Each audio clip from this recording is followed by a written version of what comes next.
All right, today I want to talk a little bit about the difference between development and application of the centerline punch. Now, when we talk about development of the punch, obviously you need to understand the mechanics of what we're doing and keeping it in the center line as you're punching out. So when I'm here, middle knuckle on the center line, I know my triangle, elbow forearm line to the target. Yes, but now let's look deeper into what we're developing with that. And we're developing what we call bone joint power. Okay, so when I'm here, as I do the punch over time, I'm going to naturally stretch out the tendons and ligaments within the joint itself. Wrist, elbow, shoulder. All right. Now, one big key to that is I have to hold the shoulder square. I can't let the shoulder slide forward as I'm punching. So the other thing that I'm stretching is the muscles themselves, just to learn to let them relax so they can naturally stretch more and more as well. So I have that natural snap on the motion. It snaps out. Now, as you do that, as you're developing the punch, it's good to develop a natural stretch. That's why when you punch in the air with just the target in front of you, as far as understanding the triangle line itself, then I want to extend straight all the way. I never want to punch and stop short of that. All right. You want to fully release the motion, just like if I throw a ball, right? I don't want to throw a ball and just stop right here. I want to fully release the motion so that I can allow the ball to travel and as fast and as far as it can with as much control that I can have over that. But I can't do that if I just stop here. In the beginning, I need to learn to release that motion all the way, just like I do with the punch. So it naturally stretches everything out. Now, as you're doing that, it's okay to feel a little stretch in the shoulder.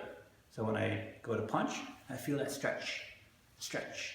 Now, I want to keep my elbow down so that when the elbow goes forward and stays down, now my shoulder joint actually is twisting and locking into place so that it's always connected at a higher level of coordination to my body.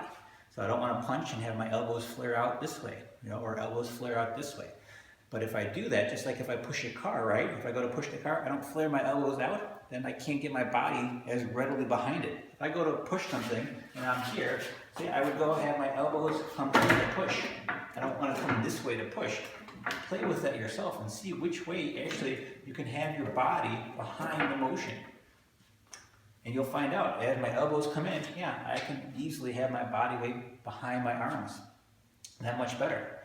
So the big thing to understand though is that is for development, for awareness of arm to body coordination, but also so that I can stretch the tendons, ligaments, and musculature so that when I go to punch and I put some actual speed and power into it, then I can really transfer that power. All right. That's good to understand as far as development goes. That stretch of the shoulder. But if you try to apply it that way and think, oh, I have to stretch as I go to hit the target, I will actually be using too much muscle. And it takes time to learn how to develop that, to control that. So I always have that coordination. Now, if I go and I hit this way with my palm strike, right? And I feel that stretch in my shoulder.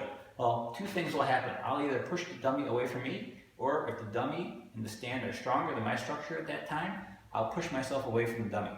So if I'm here and I go to punch, go to palm strike, and I think, oh, I have to lock this out, thinking because that's how I train it, I'm going to push myself away from the dummy every time. Or think, oh, if I'm here, I have to push. Now I'm muscling, I am leaning, I'm tensing up too much when I'm pushing the dummy. I have to understand, okay, now that I've stretched this out, I've stretched the rubber band so it's properly exercised so that it can accelerate when I let go of it.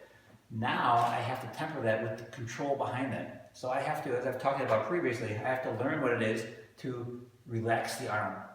So I don't hold any tension onto it and thinking, oh, from here, now that I've stretched it, I have to relax it. So when it stops, it actually stops.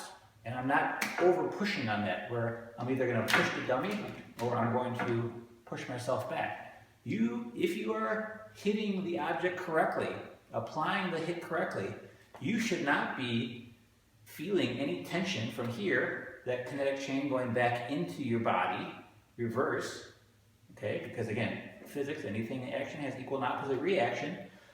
But when I go to hit it, I should be able to transfer all of my weight into the dummy. Now, to do that, I have to keep the arm relaxed and loose. I have to combine that relaxing and loose feeling with the twist to lock, which keeps my elbow in.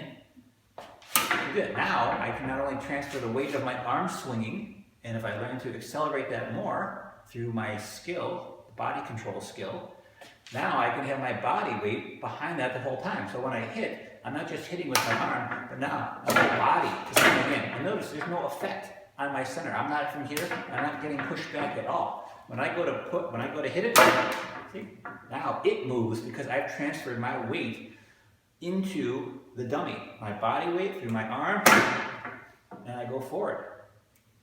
So there's a big difference in what you do for development of the punch and how you ultimately apply the punch. Good luck, keep practicing.